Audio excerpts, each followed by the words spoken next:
있는가라는 제목으로 하나님 말씀 증거하겠습니다. 나면서부터 안전뱅이였던 나이가 40세가 된 남자가 성전 미문에서 구걸을 하던 중에 베드로와 요한을 만나서 병 고친 이야기, 이 이야기를 통해서 오늘 저는 참된 그리스도인으로서 나는 무엇을 줄 수 있는가, 이것을 생각해 보고자 합니다. 그래서 질문을 두 가지를 제가 마련했는데요. 첫 번째 질문은 그리스도를, 예수를 다른 사람들에게 나눠줄 수 있는가, 이런 질문입니다. 그리스도 예수를 나눠줄 수 있는가. 여러분, 세상의 가르침과 원칙은 하나님의 가르침과 원칙에 정반대가 됩니다. 세상은 움켜잡고 또 필요하면 속이기도 하고 또 싸워서라도 밟고 일어서야 성공한다고 우리에게 가르치고 있지만, 우리 하나님께서는 하나님의 말씀에 우리에게 가진 것이 있다 그러면 그 가진 것마저도 다른 사람들에게 나눠주고 베풀고 또 필요할 때는 다 주는 그런 희생이 있을 때야만 우리가 진정한 성공과 형통의 길이 열린다고 가르치고 있습니다. 사도행전 3장 6절에 보면 베드로가 가로되 은과 금은 내게 없거니와 내게 있는 것으로 내게 주노니 곧 나사렛 예수 그리스도의 이름으로 걸으라, 이와 같이 기록했습니다. 여러분 기억하십시오. 우리가 가진 예수 그리스도가 능력입니다. 예수가 지혜고요, 예수가 진정한 부와 인격이고 형통이라는 것을 아셔야 하는 것입니다. 여러분, 찬양 중에 오직 예수라는 찬양을 여러분 아십니까? 오직 예수라는 이 찬양의 가사에 보면은 오직 예수, 다른 이름은 없네, 이렇게 거기에 가사 나옵니다. 온 땅의 영광, 존귀, 권세를 다 그 이름 안에 가지고 있고 이 영광과 존귀와 권세를 그 이름만 받기에 합당하다 하는 것이 그 가사, 오직 예수라는 복음성가의 내용입니다. 여러분, 그렇습니다. 예수 그리스도만이 우리가 나눠줄 수 있는 가장 귀하고 값진 것을 가지고 계십니다. 세상은 없어요. 있는 것 같지만 없는 것이 세상이고 공허한 것이 세상의 형편인 것입니다. 여러분, 로마서 5장 5절에 보면 소망이 부끄럽게 아니함은 우리에게 주신 성령으로 말미암아 하나님의 사랑이 우리 마음에 부은 바 됨이니, 이렇게 말씀하셨습니다. 여러분, 우리가 하나님을 믿는, 그리고 그분이 주시는 영생의 소망이 있는데 이 소망이 무엇인가? 그 소망이 부끄럽지 않게 하기 위해서 우리 하나님께서는 우리에게 성령을 주시는데 성령을 통해서 우리 하나님의 사랑이 우리에게 부어주신 바 된다 하는 것입니다. 여러분, 인간은 그릇과 같은 존재입니다. 내 속에서 사랑이 저절로 만들어져서 나오는 것이 아니라 다른 곳에서 받아서 채우는 그 채움을 우리가 간직하는 것이 그릇인데 우리가 그릇입니다. 그래서 여러분, 그 받아가지고 우리의 그릇 안에 채운 그 사랑만 가지고 이것을 나눠주는 게 우리가 사랑하는 방법이에요. 여러분, 산상보훈 21페이지에도 사람의 마음은 날 때부터 냉랭하고 어둡고 사랑이 없다 그랬습니다. 그런데 사람이 자비와 용서의 정신을 나타낼 때는 언제나 자기 스스로 한 것이 아니고 성령께서 그 안에 계셔서 성령을 통해서 하는 것이다 그랬습니다. 이게 무슨 얘기입니까? 우리는 원래 사랑이 없어요. 우리는 그냥 빈 그릇입니다. 빈 그릇이 할 일은 하나님께서 성령을 통하여 사랑을 채워주고 부을 때 이거를 쏟아버리지 않고 간직하는 거예요. 그리고 그 간직한 것이 흘러 넘치는 것이 우리가 사람들에게 끼치는 사랑이요, 덕이요, 은혜인데 그것이 하나님이 우리를 통하여 하시는 일이라는 것입니다. 그래서 우리가 이 사랑을 받는 것이 참 중요해요. 요한일서 4장 19절에 보면은 우리가 사랑하면 그가 먼저 우리를 무엇 하셨습니까 그랬습니까? 먼저 우리를 사랑해. 이 무슨 얘기예요? 우리가 원래 사랑이 있어서 우리가 사랑하는 일을 먼저 시작한 것이 아니라 그가 우리에게 사랑을 먼저 주셨어요. 그 사랑을 우리에게 보여주셨기 때문에 우리가 그 사랑을 카피하는 겁니다. 그리고 그 사랑을 그대로 받아가지고 다른 사람들에게 전하는 거예요. 그게 우리가 진짜 사랑하는 비결이라는 뜻이죠. 여러분, 그래서 우리가 사랑을 받아야 돼요. 그럼 사랑을 받을 수 있는 것은 뭡니까? 그것은 예배예요, 예배. 그래서 여러분, 예배가 굉장히 중요합니다. 왜냐하면 예배를 통해서 생명이신 하나님을 만나고요. 그 생명이신 하나님을 만나면 그 만난 그 생명 때문에 우리가 사랑을 알게 되는 것이에요. 우리 빈 그릇에 하나님의 진짜 사랑을 채우게 되는 거예요. 그래서 여러분, 사랑받은 사람만이 사랑을 어떻게 할 수 있다고 그래요? 사랑을 줄 수가 있어요. 정말 그래요. 사랑받지 못하고 자란 아이는 사랑할 수가 없어요. 그래서 우리가 사랑을 받는 것, 하나님의 사랑을 우리 그릇에 채우는 것이 정말 정말 중요해요. 여기 사도행전 3장 4절에 베드로와 요한이 사랑을 먼저 받았어요. 받았기 때문에 그 사랑을 나눠주기 위해서 이와 같이 안진뱅이에게 이야기합니다. 베드로가 요한으로 더불어 주목하여 가로되 우리를 보라. 우리를 보라. 여러분, 지금 베드로와 요한이 성전에 올라가 기도하려고 하는데 그 미문에 앉아 있는 안진뱅이를 본 것입니다. 근데 안진뱅이를 보자 구걸하는 그 사람의 눈빛이 너무 안 됐어요. 불쌍해 보였습니다. 여러분, 불쌍한 마음이 들 때는 누가 감동을 주는 거예요? 성령께서 우리의 마음에 감동을 주시는 겁니다. 베드로가 그래서 이렇게 얘기했습니다. 우리를 보라. 우리를 보라. 그리고 5절에 이 안진뱅이가 그 말을 듣고 그가 저희에게 무엇을 얻을까 하여 바라보거늘 그랬습니다. 그리고 6절에 뭐라 그럽니까? 베드로가 가로되 은과 금은 내게 없거니와. 베드로가 아무것도 줄 것은 없지만 이렇게 얘기할 때 안진뱅이의 얼굴은 낙담의 빛으로 역력했다. 이 성경에는 그런 기록이 없지만 사도행적에 보면 그렇게 나와요. 내가 너에게 줄 은과 금은 오늘날 표현으로 바꾸면 내가 너에게 줄 돈은 지금 없지만 이 말을 했을 때는 실망했어요. 그렇지만 사도가 그 다음 말을 할 때 얼굴에 희망의 빛이 생겼습니다. 뭐라고 그랬습니까? 베드로가 내게 있는 것으로 내게 주노니 곧 나사렛 예수 그리스도의 이름으로 걸어라. 내가 돈은 줄 수 없지만 내가 가진 것으로 너에게 줄 건데 곧 나사렛 예수 그리스도다 이게. 그래서 그리스도가 내게 있는데 그 그리스도를 너에게 줄 것이다. 그리고 그 예수 그리스도의 힘으로 이름으로 일어나 걸어라. 그렇게 얘기했습니다. 이 말을 들으니까 얼굴에 희망의 빛이 생겼대요. 얼마나 베드로가 확신이 있었으면 그 말을 할 때 이 사람이 돈을 받은 것도 아닌데 은과 금을 받은 것도 아닌데 얼굴빛이 환하게 바뀌었을까요?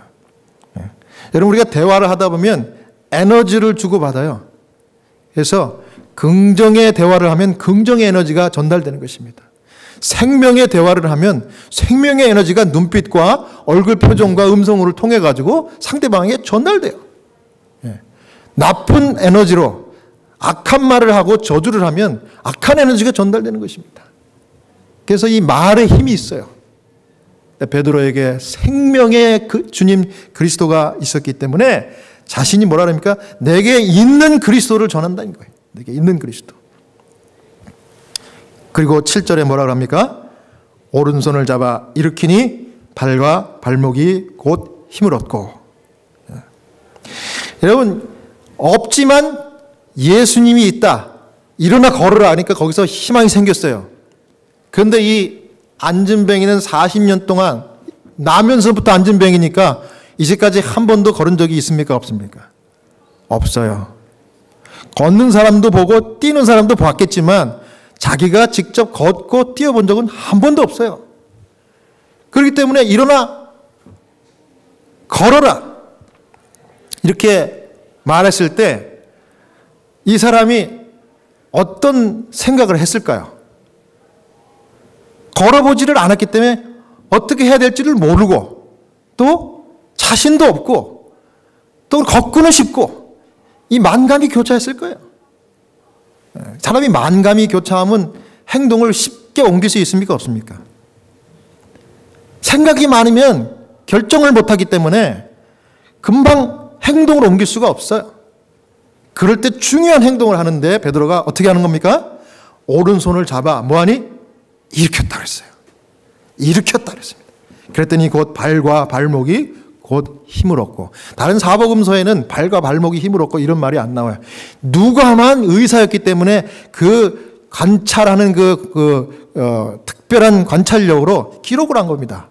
발과 발목에 힘을 얻었다. 오른손을 잡아 일으키니까 이 어린아이 같고 어쩌면 이제 막 싹트기 시작했을 안진뱅이의 믿음에 인정 많은 조력자처럼 베드로가 오른손을 잡아가지고 도와준 겁니다. 그것은 안진뱅이의 무력함의 마지막 순간, 그렇죠? 40년 동안의 무력감이죠. 그 다음에 자신에게 기적이 일어날 것을 믿음으로 받아들이는 첫 순간, 그 간격이에요. 그죠? 지금까지 무력했던 그것을 종집을 찍는 마지막 순간과 그 다음에 기적이 일어났음을 믿음으로 받아들이는 첫 순간이에요. 그 짧은 틈을 이어주는 도움이 베드로의 손잡아 이렇게 세우는 그 순간이었습니다. 굉장히 중요한 것입니다, 여러분. 여러분, 중요한 교훈은 그렇습니다. 우리 하나님의 자녀들도요, 베드로가 했던 것처럼 그런 일을 해야 돼요. 여기 이사야 35장 3절에 너희는 약한 손을 강하게 하여 주며 떨리는 무릎을 굳게 하여 주라, 우리에게 명령했습니다. 여러분, 교회에 나온다는 것이 쉬운 일이에요, 어려운 일이에요? 교회를 안 다니던 분이 교회를 나오는 것이 쉬운 게 아니에요. 마치 이렇게 시동을 걸을 때 자동차, 이 시동을 걸고 첫 스타트 할 때 제일 많은 에너지가 가스가 소모가 된다고 그러죠. 일단 움직이기 시작하면 그때부터는 탄력을 받는 겁니다. 근데 첫 시작할 때가 제일 힘이 필요하고 뭔가 외부의 힘이 필요한 거예요. 그런 것처럼 이 교회를 안 다닌 사람, 믿음이 없는 사람들이 정말 우리와 같이 믿음 생활 또 교회에 출입하는 이 신앙생활을 하려고 할 때는 마음에는 원해도 행동이 따라주질 못할 때가 있어요. 그때 우리가 권하는 거예요. 베드로처럼 오른손 잡아 일으켜 세워주면 그 발에 발목에 힘을 얻는 것입니다. 그래서 여러분, 기도하자고 권하고요, 예배 드리자고 이야기하고요, 교회 가자고 전화하는 거 굉장히 중요합니다. 하나님께서 그 일을 통해서 연약한 자들을 이 안진뱅이처럼 도와주실 거예요. 평생 한 번도 걷지 못한 사람에게 마치 여러분 재래식 펌프 있죠? 이 펌프, 이 물을 끌어올리려면 이 바가지에다가 물을 떠가지고 그것을 먼저 부어야 돼요. 그래서 그 압력을 이렇게 끌어서 이렇게 조절을 해가지고 이거를 속에 있는 깊은 지하수를 끌어올리는 것입니다. 마치 한 바가지의 작은 물, 이것이 이제 잠자고 있던 펌프를 가동시켜줘서 그 밑에 있는 시원한 그 지하수를 끌어올리게 하는 것처럼 우리 성도들의 작은 이 도움의 손길이 이 연약한 사람들에게 큰 용기와 힘을 준다는 것입니다. 그게 바로 우리가 하는 것, 우리 주님께서 명령하신 선교요 전도의 사명인 것입니다. 여러분, 선교가 뭐 대단한 것은 아닙니다. 여러분 주변에 있는 분들에게 용기를 주고 또 기도해주고 또 예배드리자고 하고 또 교회 가자고 전화하는데, 여러분 이 일을 한번 해보시지 않겠습니까? 네, 하나님께서 함께 하실 겁니다.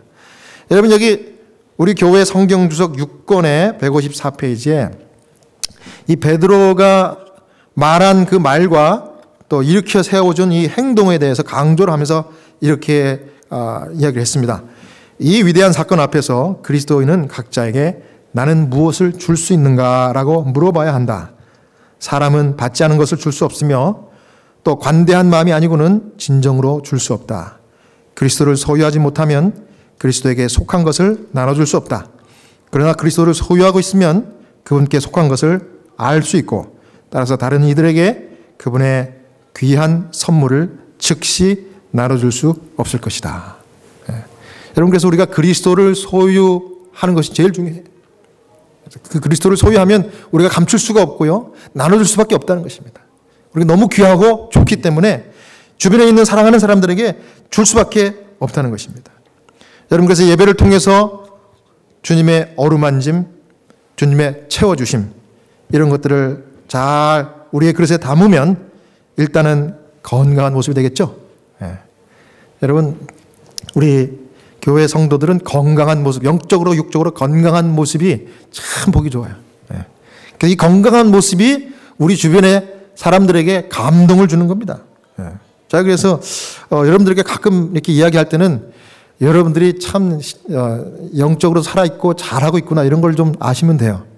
혹시 제가 여러분들에게 지나가면서 이런 말 들어보신 적 있습니까? 아이고 아무개 성도님 굉장히 얼굴이 이뻐지시네요. 아유 행복해 보이네요.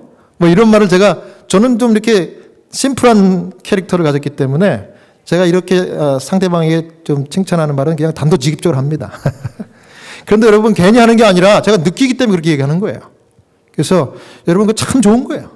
만일 그런 말을 들었다면 계속해서 여러분들 하시는 대로 영적으로 하나님 만나고요. 예배 잘 들으시고 주님을 채우는 일을 하시기를 바라겠습니다. 여러분 미국에서는요. 그 늙고 병들면은요. 갈 곳이 정해져 있는 거 아시죠? 예. 처음에는 뭐 자기 집이나 또 어떤 뭐 나이가 드신 분들은 노인 아파트에서 사시죠. 참 좋아요. 아주 편리하고. 그런데 좀 몸이 더 허약해지면은 간호원이 한 명이 있고 온 그 건물을 다 케어를 하는 좀 조금 더 편리한 곳, assisted living이라고 있어요. assisted living. 거기 가서 살아야 돼요. 그런데 거기서 살다가 더 몸이 허약해지고 나이가 들고 이제 힘이 없어지면 넘어집니다. 넘어지고 그러면 좀 위험하죠? 그럴 때는 이제 24시간 돌봐줄 수 있는 여러분들의 간호원들과 의료진들이 항시 그 안에서 대기하고 있는 널싱홈에 가야 돼요. 그게 마지막 우리가 가야 될 미국에서 종착지입니다. 죽을 때까지. 그런데 널싱홈도 여러분 급수가 다르다는 거 아세요? 네. 소득에 따라서 돈이 정말 많아서 정말 한 달에 몇만 불씩 진짜 농담 않고 몇만 불씩 내야 돼요. 룸앤볼드만 내면은 그 안에 노인 왕국입니다. 여기 시카고 여기 노스브룩과 글렌뷰 이쪽 지역에도 이쪽 북쪽에 그런 정말 어마어마하게 막 정말 삐까번쩍한 널싱홈이 있어요. 제가 거기 가봤어요. 진짜 그 안에 가봤더니 뭐 노인들이 필요한 게 모든 게 다 돼 있어요. 그 안에 백화점도 있어요. 백화점도. 그 안에 수영장도 있고 그 안에 사우나도 있고 그 안에 운동시설도 있고 그 안에 병원 의료진들이 다 돼 있고 말이죠. 음식들 다 그 인류 호텔 그 요리사들이 쫙 되게 해가지고 정말 아무것도 안 해도 돼. 그냥 뭐 빨래 이런 거 다 해주고 막 진짜 그 안에서 노인이 그 안에서 죽을 때까지 정말 돈만 많으면 거기서 살면은 정말 좋겠어. 이 뭐 우리가 가끔 가는 그 뭐 5성급 호텔하고는 비교도 안 돼요. 정말 의리의리한 그런 널싱홈이 있어요. 그런 널싱홈이 있는가 하면 중급, 그 다음에 하급. 뭐 중급, 하급은 여러분들 다 아셔요. 그런데 여러분 제가 그런 고급스러운 널싱홈이 있고 또 중급, 하급 널싱홈들이 있는데 그것을 다 다녀봐도 아무리 시설이 좋고 화려해도 그 좋은 시설 환경을 여러분 몇 년 누리지 못하고 병들고 시름시름 앓다가 사람들이 돌아가시더라고. 그럼 일단 돌아가시면 아무리 좋은 것도 끝. 그러니까 여러분 이 세상에 살면서 가장 중요한 게 뭐냐면 할 수 있으면 아주 오래 살아남는 게 그 사람 성공하는 거야. 오래 사는 사람이 끝까지 사는 사람이 승리하는 사람이야. 네. 이거는 세상적인 것도 또 영적인 것 마찬가지야. 끝까지 사는 사람이 승리한 사람이야. 끝까지 살아남는 사람이. 네. 여러분 뭐 그렇게 썩 좋지 않은 널싱홈이지만 제가 한 달에 한 번씩 부탁을 받아서 설교를 하러 갑니다. 왜냐하면 그 널싱홈은 다른 널싱홈과 틀려서 에브리데이 예배드리고요. 그 다음에 정해진 그 시간에는 어김없이 그 환자들 다 모아서 하나님께 찬송도 부르고 말씀도 듣고 그래요. 근데 그 중에도 한국 환자분들이 있는 그곳에 제가 한 달에 한 번 간다고 그랬잖아요. 가서 예배를 드리는데 제가 그날 말씀을 이렇게 전하고 나서 이제 예배를 마지막 기도를 했는데 거기에 있는 책임자 한 분이 이렇게 얘기합니다. 목사님 방금 설교하신 그 단상에 바로 앞에, 제일 앞에 앉았던 그 할머니, 저기 그 할머니, 지금도 앉아 계신 저 할머니, 저 한국 할머니 지금 연세가 어떻게 되는지 아세요? 그래서 제가 보니까 뭐 한 많이 들어봐야 한 80 초반 같아요. 80대 초반. 그랬더니 이 책임자가 하는 얘기가, 아이고 목사님, 저 할머니가 최고령 할머니예요. 몇 살인데요? 자그마치 107살이에요. 여러분 107살이면요 제가 9년 동안 하스피스 하면서 미국 환자, 한국 환자 통틀어서 최고령자입니다. 와, 시카고 살아요. 그 널싱홈에. 그래서 제가 그 할머니 깜짝 놀라가지고 제가 가서 손을 잡고 인사를 합니다. 할머니 올해 몇이시라고요? 그랬더니 자기 나이를 정확하게 얘기해요. 107살이에요. 그래.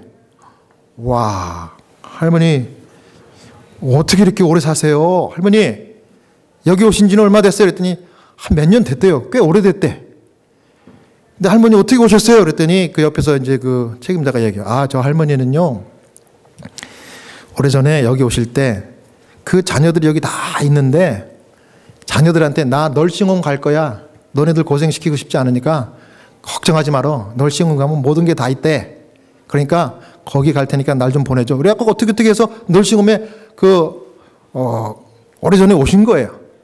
오셨는데 그 온 첫날부터 널싱홈에 주는 음식 하나도 불평 없이 다 잡수시고, 널싱홈에서 하라는 대로 다 따라하고, 널싱홈에서 또 예배를 드린다니까 예배를 또 매일 같이 참석하고, 예배 드리면 제일 앞에 와가지고 여기 앉은 거예요. 제가 얘기할 때 침이 톡 튀기면 그 침까지 맞을 수 있는 그 거리에 앉아가지고 예배를 드리는 거예요. 그리고 아주 감사하다라고. 그분 하는 얘기가 자기는 이때까지 여기서 주는 밥이 너무 맛있고, 또 여기 있는 그 간호원들 또 돕는 사람들이 너무 좋대요. 그래서 확인을 해봤어요. 진짜 그렇게 좋아하냐고, 불평한 적 없냐 그랬더니 저 할머니는 불평이란 불자도 모르는 할머니라고 소문났대. 야, 그래서 내가 107살. 그래서 제가 그랬어요. 할머니 지금 107살인데 치매도 없고 아무것도 없어. 야, 정말 그 할머니를 보고 제가 너무 감동을 받았어요. 야, 이거구나. 오직 예수가 생명이구나. 제가 그날 설교를 뭐라 그랬는가 하면, 여러분들 여기서 와서 자꾸 이렇게 도움만 받으려고 생각하지 말고 예수님의 능력을 의지해 가지고 여러분들 말고 더 힘든 환자분들 있으면은 찾아가서 기도해 주세요. 그분들을 손잡아 주세요. 따뜻한 위로의 말이라도 해 주세요. 그랬더니 예배가 끝나자마자 두 할머니가 사라졌어. 보니까 예배에 늘 참석하던 한 할머니가 그 뉴모니아 걸려가지고 한 2주째 끙끙 앓고 있는 그 병실에 가서 손잡고 기도하고 있더라고. 야, 그래서 제가 그걸 보고서 여기 생명이, 하나님의 생명이 임재하시는 곳이구나. 야, 감동을 받고 왔어요. 그러니까 내가 이 좋은 비결을, 장수의 비결을 우리 찬양 교인들한테 이번 하실 날 꼭 가르쳐 줘야지. 그래서 여러분들께 지금 소개하는 겁니다, 여러분.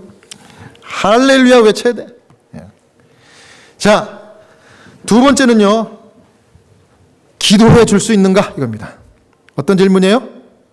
첫 번째는 예수를 나눠줄 수 있는가? 두 번째는 다른 사람을 위해서 기도해 줄 수 있는가? 이겁니다. 사도행전 3장 1절에 제9시 기도 시간에 베드로와 요한이 성전에 올라갈 때 그랬습니다. 제9시는요, 오늘날 오후 3시입니다. 그러니까 전통적으로 유대인들은 아침 저녁으로 제사를 드렸는데 제3시와 제9시에 드렸어요. 그런데 이 시간은 성경에도 기도하는 시간이다 그랬죠? 그런데 이 시간에, 정해진 시간에 기도하는 시간과 분향하는 시간으로 알려져 있습니다. 그래서 조속 제사는요, 매일 3시와 9시 이렇게 향과 함께 하나님께 드렸는데, 이 시간에 경건한 사람들이 성전 뜰에 올라가서 기도를 했습니다. 그러니까 하루 3번 기도하는 습관이 여기 초대교회에 확실히 나타나 있고요. 여러분과 제가 가지고 있는 성경에도 기록이 있습니다. 그래서 이것은 유대인 회당에서 직접 전수한 것으로 보입니다. 요한과 베드로는 다른 제자들과 함께 겸비와 기도로 무장하여 힘을 얻는 일, 이 기도하는 일을 규칙적으로 한 것이 그 사람들의 능력의 비결이었습니다. 여기 사도행전 6장 41절에 보면 그리스도 제자들은 자신의 무능함을 깊이 느끼고 겸비와 기도로 그들의 연약함을 그분의 능력에, 그들의 무지를 그분의 지혜에, 그들의 무가치함을 그분의 의로우심에, 그들의 가난함을 그분의 다함없는 부요함에 연결시켰다 했습니다. 여러분, 제가 거듭 얘기 말씀드리지만은 기도하지 않으면 우리가 일해야 돼요. 그러나 기도하면 누가 일하신다고요? 하나님이 우리를 위하여 일하십니다. 그래서 여러분, 기도하지 않는 사람은 모든 공을 자신에게 돌리지만은 기도한 사람은 베드로와 요한처럼 여기 공을 하나님께 돌리는 것입니다. 이스라엘 사람들이 이 일을 왜 기히 여기느냐? 우리 개인의 권능과 경건으로 이 사람을 걷게 한 것처럼 왜 우리를 주목하느냐?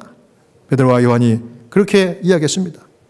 여러분, 목사가 성경 많이 보고 책을 많이 봐야 하겠죠? 예, 저도 그렇게 하려고 노력을 하고 이번에 책을 3권이나 또 주문했습니다. 이거 매주마다 설교를 하고 이거 녹화를 해서 올리니까 이거 옛날에 했던 설교 또 할 수 없잖아요. 그러니까 책을 봐야 되려고 책을 주문했어요. 그런데 오늘 아침에도 제가 이거 하나를 또 깨달은 건 뭐냐면은 참 책도 많이 보고 연구도 많이 해야 되지만 정말 중요한 것은 목사가 기도를 많이 해야 되겠구나. 뭐 우리 성도들은 말할 것도 없죠. 그죠?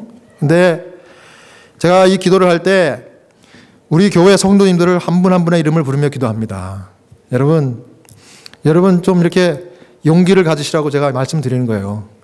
여러분 이 자리에 앉아 계시죠? 이 자리에 앉아 계신 여러분들 이름 하나하나 부르면서 제가 기도한 거 아시죠? 그거 기억하시기 바랍니다. 기도에 하나님께서 축복해 주셔요. 제가 이제까지 환자들을 위해서 또 가족들을 위해서 짧은 기도지만 기도하면은요, 그 기도 하나님이 하나도 땅에 떨어뜨리고 응답하지 않은 거 없어요. 그래서 제가 오늘만큼은 특별히 우리 성도들을 위해서 기도해야 되겠다고. 여러분 한 분 한 분을 위해서 기도했어요.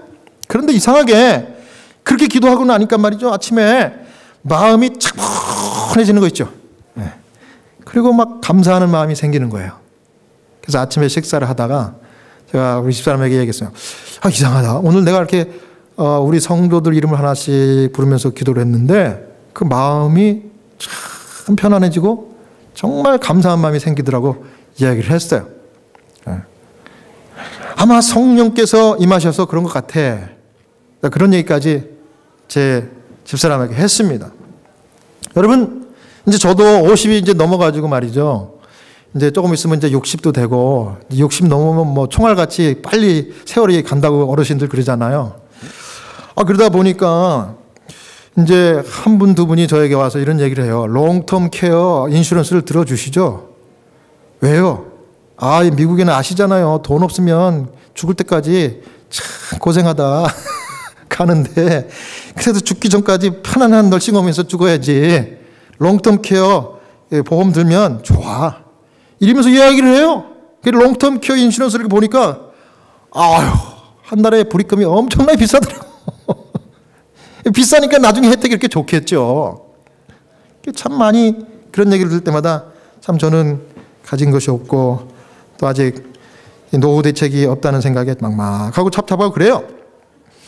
그런데 여러분, 그렇게 대책을 잘 하시고 준비를 잘 하신 노인분도요, 그렇게 의리한 곳에 살면서 대우받으면서 사시다가 돌아가실 때는요, 갑자기 어느 날 한 방에 돌아가시더라고. 그리고 그 혜택을 받기도 전에 어떤 경우는 교통사고를 당한다든지 그런 의리한 곳에 가서 살기도 전에 갑자기 중병을 앓고 살다가 돌아가시는 경우도 제가 무진장 많이 봤어요. 여러분, 인생 정말 험한 거예요. 우리가 하나님 붙들고 생명의 주님을 의지하지 않으면요, 어느 한순간 한 방에 갈 수가 있어요. 아무리 대책 많이 세워도요, 그거 내 마음에 지금 이 순간 위로지 실제로 그게 필요할 땐 도움이 될 수도 없을 수 있다는 거지. 그게 아까 제가 말씀드렸죠. 정말 형통하고 승리하는 것은 끝까지 살아남는 거예요. 끝까지. 여러분, 성도가 끝까지 살아남으면 주님께서 주시는 건 뭐예요? 뭘 약속해 주셨어요? 영원히 죽지 않는 영생을 약속해 주셨잖아요. 예. 그게 우리가 가질 수 있는 그 리월드예요, 리월드. 여러분, 제가 이제 아침에 기도를 했습니다. 처음에 기도할 때 솔직히 제가 필요한 것, 제가 원하는 소원을 놓고 기도했어요.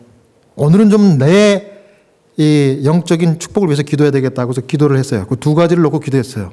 하나님, 요것과 요것이 앞으로 제가 주님의 사업을 하기 위해서 필요한 것 같습니다. 그러니까 주님, 원하시면 그 일이 이루어지게 해 주십시오. 예. 그리고 기도를 했어요. 근데 갑자기 기도하다가 말이죠, 기도의 제목이 바뀌더라고. 처음에는 내 소원을 놓고 기도하다가 주님, 만족합니다. 주님, 내가 바라는 그 소원으로 주님의 사업을 장차 미래에 더 효과적으로 감당하기 전에, 그 전일지라 할지라도 지금 이 순간으로 만족합니다. 주님, 제가 생각해 보니까 제가 이렇게 예배 드릴 수 있는 곳이 있고, 그 예배 드리러 갈 때 나만 아니고 다른 우리 성도들도 함께 예배할 수 있는 성도들을 보내주셔서 정말 감사합니다. 그리고 그 사람들을 사랑하고 위하여 기도하게 해주시니 주님 뜻을 따라 살 수 있는 길이 이 길이라 그러면 오늘 이 순간으로 내가 만족합니다. 이렇게 기도했어요, 여러분. 그랬더니 물밀듯 밀려오는 그 평안과 기쁨과 감사하는 마음이 흘러 넘치는 겁니다. 여러분, 사도들이 어떻게 했습니까? 겸비와 기도의 사람이 되어서 정말 하나님의 능력을 간구하는 기도를 했다고 했습니다. 주님의 뜻을 따라 살게 해 주시옵소서. 정말 이렇게 할 때 물밀듯 밀려오는 기쁨과 능력을 우리에게 주시는 것입니다. 죽었던 세포가 살아나고요, 새로운 활력이 막 넘치는 것입니다. 예. 여러분, 그래서 제가 가만히 관찰을 해봅니다. 여러분들이 진심으로 영적인 삶을 사는가 안 사는가, 제가 이 관상을 보면 알 것 같아. 틀려요, 틀려. 예?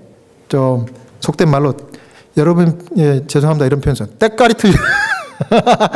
때깔이 틀려. 피부 색깔이 광채가 납니다, 여러분. 예. 보세요. 제가 틀린 말 하나. 사도행전 4장 1절에서 3절에 보면, 여러분, 병 고치는 신유의 기적이 100주 대낮에 일어났다고 그랬어요.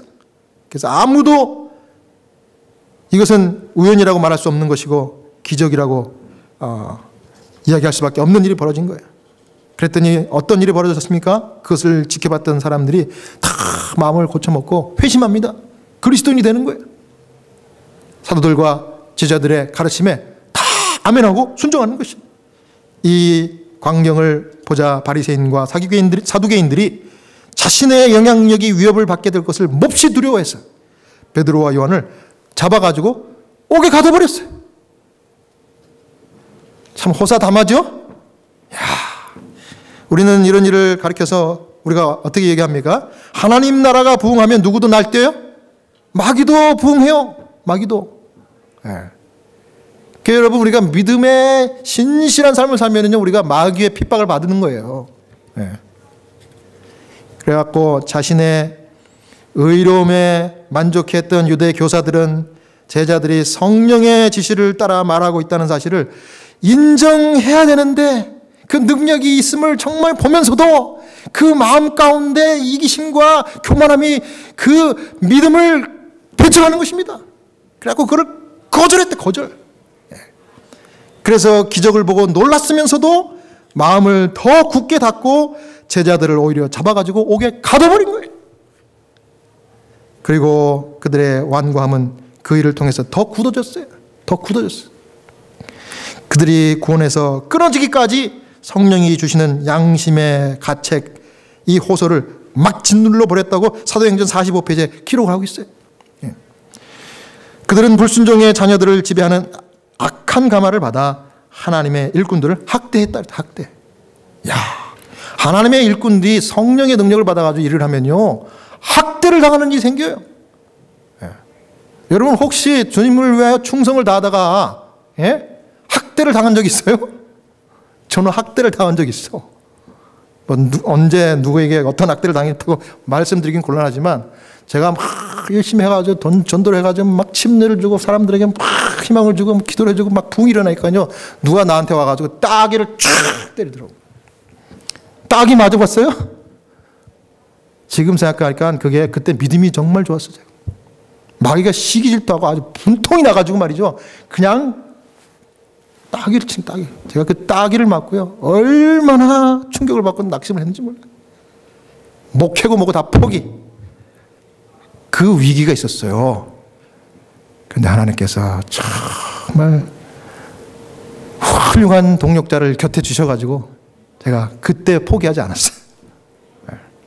제가 이 얘기를 이제 몇십 년이 지난 다음에 여기 이제 미국에 와서 제가 전에 일했던 컨퍼런스에 있는 제가 참 마음을 터놨던 그 목사님하고 그분 이제 은퇴하셨는데 그분은 3대, 4대째 그 우리 재림 교인이에요. 그 4대 할아버지는 4대 그 조상 할아버지는 엘렌 화이트 부인과 동시대 사람이라고 그래요. 그렇게 훌륭한 뼈대 있는 믿음의 집안이에요. 형제가 다 목사. 그렇게 훌륭한 분이에요. 우리 교단에 아주 그냥 그 파운더. 그런데 그 목사님이 제가 그 얘기를 했어요. 아, 이게 너무 열심히 전도하고 이렇게 기도를 많이 하고 헌신했더니 내가 이 사단의 이 핍박과 이 학대를 받았다고. 학대를. 무슨 학대를 받았니? 따귀를 한 차례 맞다고. 그 얘기를 딱 듣더니 깔깔대고 웃으면서 아이고 너만 그런 줄 아냐? 나도 그랬어.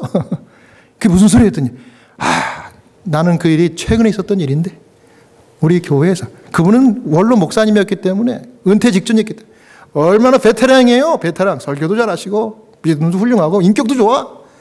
그런데 학대를 당했대. 무슨 학대인데? 똑같이 따귀를 맞았대. 교회가 부흥하는 그 순간에 나만 맞은 줄 알아? 내 와이프도 맞았어. 그러더라고. 그 얘기를 듣고서 마음 가운데 숙연한 마음이 들면서 야, 참 마귀가 이 영적인 싸움이구나. 영적인 싸움. 네. 그래서 여러분 이 사도 베드로와 요한이 드디어 이제 옥에 갇히게 된 것입니다. 날마다 회개하기를 거절함으로 유대 지도자들은 계속적으로 반역을 하게 됐고 저희가 뿌린 것을 거두려고 준비하게 되었다. 회개하지 않은 죄인들에게 선고되는 하나님의 진노는 잘 들으십시오. 하나님의 진노는 단순히 그들이 죄를 범했기 때문이 아니라 회개하라는 초청이 주어질 때에 그들에게 주어진 빛을 무시하고 과거의 죄를 반복하며 반항을 계속하고자 선택했기 때문이다. 만일 유대 지도자들이 죄를 깨닫게 하시는 성령의 능력에 굴복하였더라면 그들은 용서받았을 것이다. 그러나 그들은 굴복하지 않기로 결심하였다.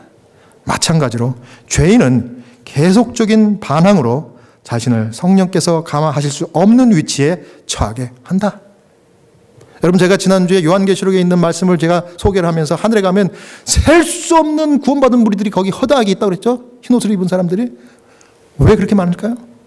하나님의 회개하라는 날마다 회개하라는 성령의 음성에 응답하고 그 빈 그릇을 채운 자들이기 때문에 다 거기 구원받은. 그래서 여러분 우리가 성령의 그 양심에 호소하시는 그 말씀과 능력을 뿌리치지 않는 한 우리가 멸망받기는 너무너무 힘들어. 이게 무슨 얘기예요? 우리가 구원받는 확률이 더 많아. 우리가 어떻게 하지 않는 한 하나님의 성령을 배척하지 않는 한.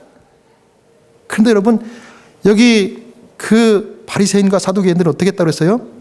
죄가 많아서 그 범죄 때문에만 멸망받은 것이 아니라 그 범죄뿐만 아니라 그래도 회개하라고 하시는 하나님의 성령을 배척하기로 결심했대. 한 번 결심하니까 마음이 점점 더 굳어지고 닫아지는 거예요.